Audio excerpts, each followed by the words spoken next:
Okay, so what the heck is going on with Dragon Ball these days? A lot of words circulating, a lot of stuff happening with Dragon Ball Daima getting ready to reach its climax, and a lot of words circulating regarding the voice actress for Son Goku in the Japanese version, and just a lot of Dragon Ball related stuff in general to talk about. Also, we got some One Piece things that I want to address, as well as one of my newfound favorite anime that I just can't get enough of, Solo Leveling. So there's a few things that I want to talk about in today's video, and yeah, let's talk about it. Okay, so it seems as though like once a year or once every other year, Masako Nozawa, aka, if you don't know who that is, the voice actress that plays Son Goku in the Japanese version of Dragon Ball. She's played him since literally OG Dragon Ball all the way up to the latest episode of Dragon Ball Daima. Well, obviously she started this role back in like the 80s, the late 80s or something like that, so it's been a long time of her playing this role, but it seems like every few years she comes out and says, yo, I'm still ready to play that role, baby. Like, I'm still ready to go, because just recently, yet again,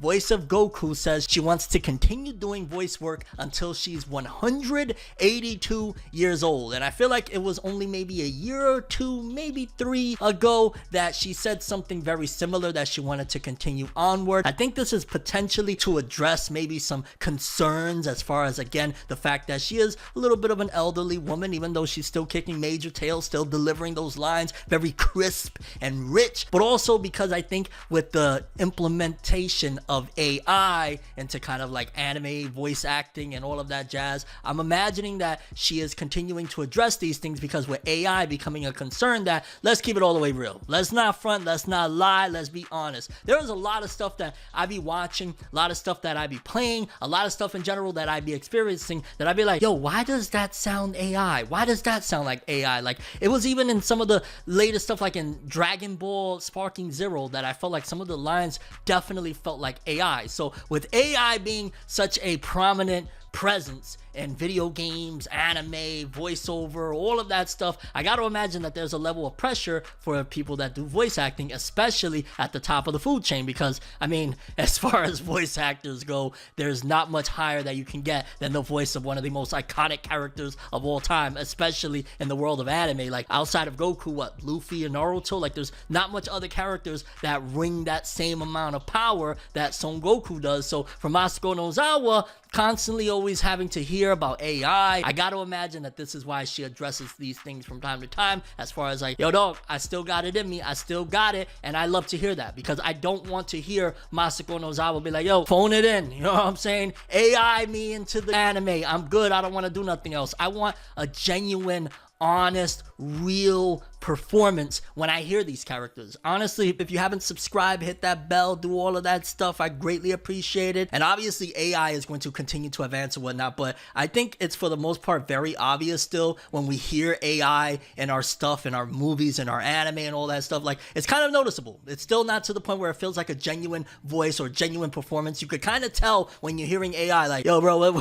what is that, dog? What's going on here? So I always will prefer 1000%, on top of the fact that between robots or humanity, yeah, I'll probably still stick with humanity, I guess, you know what I'm saying? Like, as far as between the two. So yeah, I would prefer Masako Nozawa to be giving the performance, and so I definitely appreciate her coming out and saying stuff like that, because it also gives me a little bit like, oh, okay, I can expect real performances, honest performances, genuine performances for my Son Goku for the foreseeable future. I mean, don't get me wrong, I do love me some dub. I've always been one that, despite the fact that most anime fans seem to be like, they hate English dubs and all that stuff, like, personally, I still enjoy me an English dub or two regardless. But yeah, Masako Nozawa, I've been watching Daima in Japanese up until the latest episode, and yeah, give me my Masako Nozawa, give me a real person, a real voice, not some AI. And while we're on the topic of Dragon Ball, in particular Daima, 2 big pieces of news for starters. Dragon Ball Daima has been confirmed to be ending this month, I believe. I want to say February 28th will be the final episode of Dragon Ball Daima, the Japanese version. Obviously, the English dub version, they're like maybe 5 or 6 episodes deep. You know, they're pretty behind, which, don't get me wrong, this kind of cemented it for me that I prefer English dubs than the Japanese version, as much as I enjoy the Japanese versions and respect the Japanese version, because as I'm watching Daima in the English dub version, I'm getting a little more of a sense of enjoyment for it and a little bit more of an an appreciation for it than I did when I was initially watching that first handful or so of episodes. So shout outs to, you know, the English dubs, because they get so much hate for their performances and all that stuff, which is ridiculous. But regardless of what, the English dub version will probably end, I gotta imagine, if they're like 5 or 6 episodes, Daima's gonna be about 20 episodes. It'll probably end about 3 or 4 months after the Japanese version, so we still have a ways to go for the English dub. But as far as the Japanese version of Dragon Ball Daima, that is confirmed to be ending February 28th with the final 20th episode of the series. And I'm gonna keep it all the way real. Like, matter of fact, before I keep it all the way real, let's talk about the other thing about Dragon Ball Daima, that, yeah, spoiler alert, even though I'm sure you haven't been able to escape it because it's all over social media, Goku recently went Super Saiyan 3 in Dragon Ball Daima, which has been a very big deal. Likewise with what happened a bunch of months ago back, where we saw Vegeta for the very first time go Super Saiyan 3 in Dragon Ball Daima as well. Although I like the fact that they didn't change Goku's Super Saiyan 3 look for, you know, his kid form in Dragon Ball Daima. He still has the super long hair. Vegeta's is more like it's long, but it looks more like Beast Gohan, while Goku's is just, it looks like a kid version of the Super Saiyan 3 transformation that we know and love. And between the two, I'm gonna be honest, I really do love the long hair of Goku. I'm just saying. And ultimately, yeah, that's a pretty big deal for Dragon Ball fans, just to see Goku go Super Saiyan 3 again in this new kid form, in this beautiful art and animation that Dragon Ball Daima has delivered, so to speak. As far as Dragon Ball Daima as a whole, I'm gonna be honest with you, I think when it's all said and done, depending on the next handful or so episodes, because I do feel like they're teasing some sort of fusion,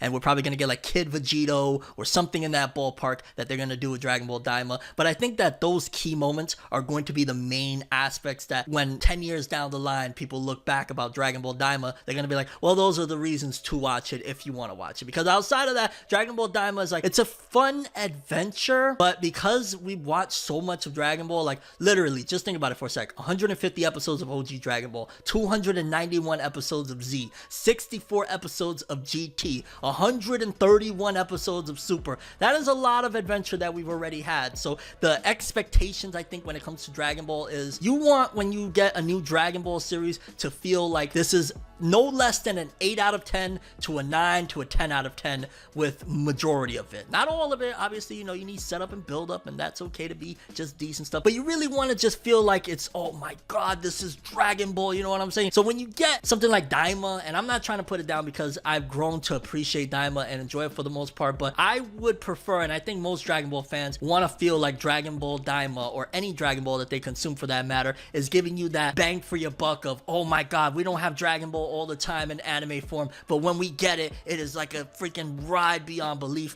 And Dragon Ball Daima, outside of the key moments that we've had against Super Saiyan 3 Vegeta, Super Saiyan 3 Goku, and whatever this last handful or so of episodes has to offer, it's probably not going to go down as like the creme de la creme of Dragon Ball. It might go down as something of an interesting experiment that Toei tried that looks gorgeous. It's beautiful. They try to take it back to OG Dragon Ball, and I don't know if it's necessarily going to translate to being the Dragon Ball that everybody, you know, really loves and is gonna, you know, flock to when all said and done. And I could be totally wrong about that, because I know there's a lot of hardcore Dragon Ball fans, but minus, again, Vegeta Super Saiyan 3 and Goku Super Saiyan 3, which both of them are freaking epic, and whatever else is to come that may be at that level, Dragon Ball Daima is just, it's fine. It's okay. It's good. And I think a lot of Dragon Ball fans expect a bit more. Like, you know, we want that feeling that we got when we went and saw the Broly film in theaters. We want that feeling when we went to the tournament of power each and every week. We want that Goku Black feeling. We want just that,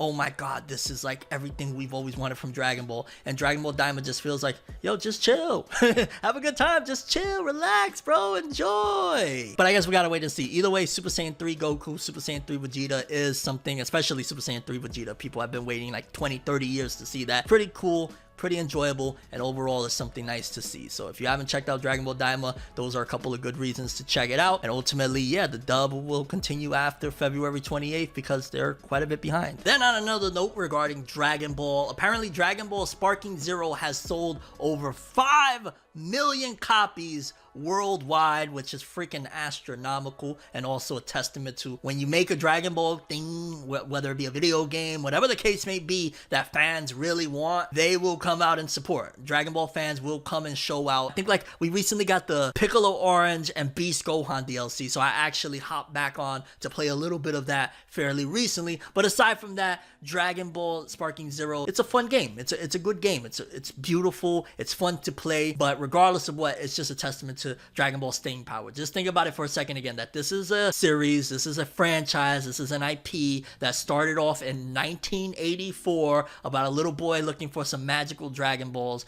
and in 2025 people are still running out and supporting at this scale. Again, over 5 million copies worldwide for this game. Astronomical. I hope moving forward that just because this is successful doesn't mean that they stay in the realm of only trying to cater to this type of deal. Like I know that for sure they're gonna support this game for a long time to come. There's no way with a 5 million user install base at the helm of this thing, they are going to DLC the crap out of this game. No questions asked. I hope that this doesn't stop them from being creative moving forward with other types of Dragon Ball games. Like there's still so many other things that they could do. I love RPG games. I love Dragon Ball RPG games. Going with new stories. Like some of the things about Sparking Zero that I personally love is again when they do original stories. Like some of those what ifs were very fascinating. Like Gohan Black, for example. That could have been an OVA or a movie itself. So I would love an RPG Dragon Ball game with those type of elements. Like just original stories for Dragon Ball and an RPG element, maybe a little bit more refined than like a Kakarot, because Kakarot was an RPG but it had its limitations. Something in that ballpark would be fine, but regardless,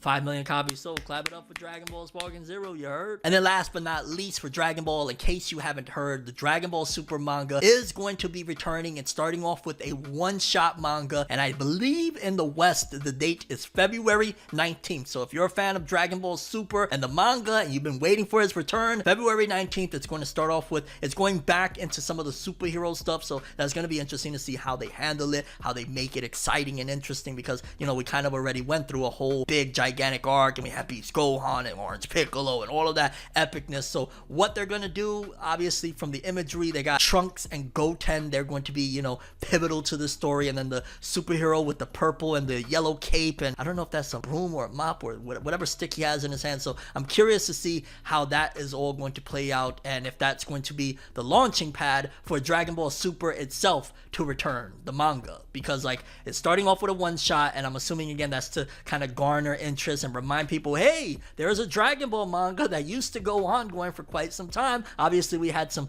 terrible and misfortunate things that happened that kind of put a lid on it for a while, but this will be a good way to slowly rev up the engine again for Dragon Ball Super to make a return. And yeah, I'm going to go into it with kind of similar expectations, I guess I would say, that I've had for like Daima, of like I'm trying my best to just enjoy, because this doesn't sound like it's going to be obviously, you know, returning to like the Black Frieza stuff or any of the major aspects from Dragon Ball that we've been looking forward to for some time. So I'm just going in there like, all right, let's just start this thing up, let's get things going, and hopefully after this little one shot we can get the Dragon Ball Super manga truly returning and get what we really want to see and all that good stuff. But either way, Dragon Ball Super manga, I believe February 19th should be the return date. Okay, next up, some One Piece stuff that I wanted to talk about. It's been a while since I've talked some One Piece. For starters, the One Piece live action season 2 production has finished. I think a lot of the hype around the One Piece live action, most people were just excited that, yo, it's not terrible. Because we've historically in the West, in North America, had horrible live action from anime and manga adaptations time and time again. Like majority of the stuff that people were excited for, starting from of course Dragon Ball Evolution and all the way down, we've just had horrible live action adaptation after horrible live action adaptation. A lot of people didn't like the Cowboy Bebop live action. Of course, like I said, Dragon Ball Evolution. Like there's just been a lot of bad, oh my god, Death Note. Whoa, the Death Note live action that they did in the West. Whoa, terrible. But the One Piece live action, it kind of played it pretty well, and it wasn't like bad. And I think that was one of the things that allowed it to pass the litmus test, so to speak, in terms of fans were just like, oh my god, it doesn't suck. Oh my god, it's actually not bad. Will it be able to sustain that, and will people be excited for it moving forward outside of the merits of, yo, it's not horrible? You know what I mean? Like, can it maintain a fan base of people watching it genuinely because they're excited for the story, whether it be from people rewatching, the story via this live action adaptation, and new watchers, are they going to continue onward without that word of mouth of like, yo, this is the first live action that is actually decent? Or,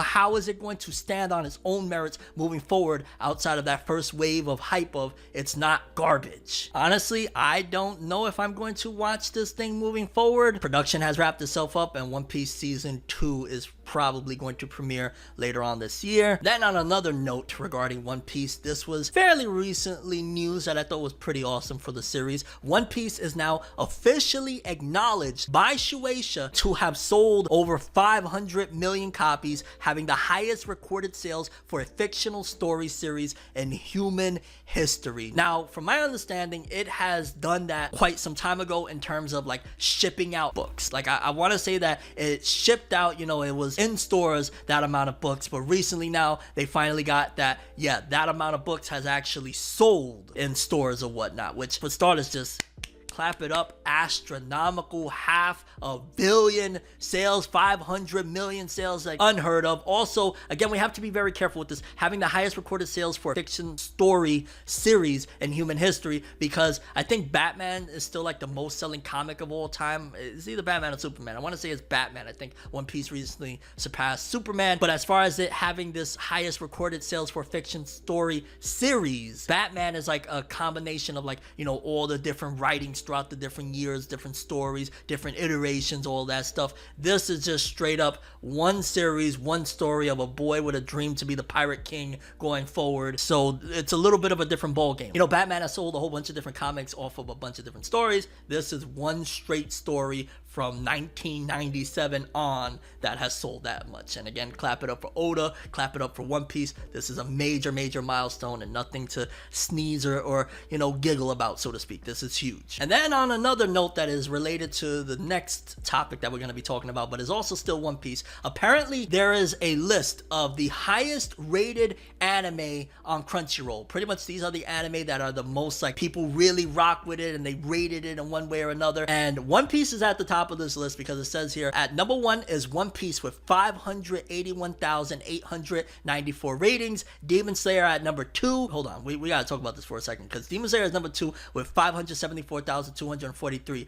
Mind you, Demon Slayer has like what, 1/100th of the amount of episodes. How many episodes of Demon Slayer there are? There's like what, 4 or 5 seasons, and only the first season is like 24, 25 episodes. The rest is like 12 and 7 and 11 and stuff like that. So with that small amount of episodes, it has managed to do that. Like One Piece, has what, over 1,100 episodes, something like that. So big ups. But now transitioning over to something even further of a grandiose accomplishment, again, what I talked about in the beginning of this whole thing of something that I wanted to address, Solo Leveling. Solo Leveling has become one of my favorite new anime of this year, of a long time. I'm gonna be honest with you. I'm just really enjoying it, from the art and animation, the story, the characters. I'm having a great time with Solo Leveling. But apparently Solo Leveling has surpassed Jujutsu Kaisen for the third most rated anime on Crunchyroll with 489,771 ratings. Do you understand how astronomical that is? That Solo Leveling, it just came out, what, 2 years ago,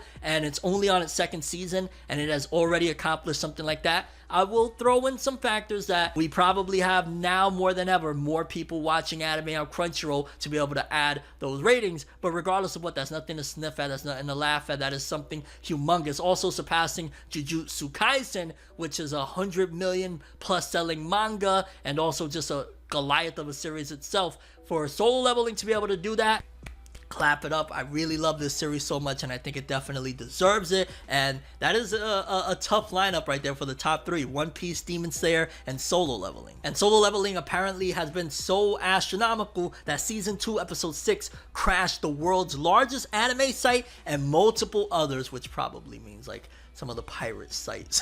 I guess still kind of tying along with the One Piece. We go, huh? Piracy, yeah. But it's freaking incredible, and I'm not surprised by it by any means that it's doing this, because not only, of course, new age anime fans can jump into it, but also this has, I guess, on its back, it's carrying an industry that has kind of, I don't want to say been overlooked, but really haven't had its just dues yet. And that's the Korean comics to anime adaptation fan base. Because like we've had a few of these manhwa to anime anime adaptations like Tower of God, God of High School, and some of those series didn't get the just dues that I felt they deserved. And I think a lot of fans agree that some of those series, they had a lot more potential than ultimately they were met with, because their anime adaptations really weren't to the level of what people would have hoped for and what they deserved. So to see Solo Leveling doing this, it's breaking the mold. It's taking manhwa, you know, the Korean market, and putting it where it belongs, because there are some great manhwas, there's some great webtoons from Korea that are out there, and Solo Leveling is putting things on the map. So salute to Solo Leveling for really taking it there. Honestly, now that you look at it with stuff like Squid Game and Solo Leveling, yo, Korea's taking the W recently. Let's go. And last but not least, for Solo Leveling fans, apparently season 2 will end with a 1 hour long episode, and I want to say the finale debuts March 22nd, basically like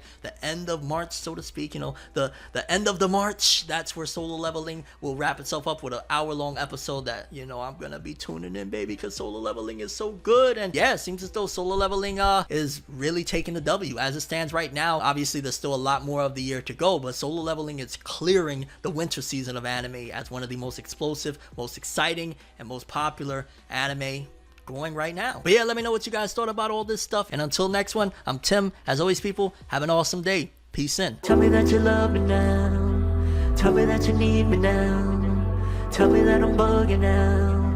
Tell me that you love me now. Tell me that you need me. Tell me you believe me. Tell me that it's all real. Tell me this is how you feel.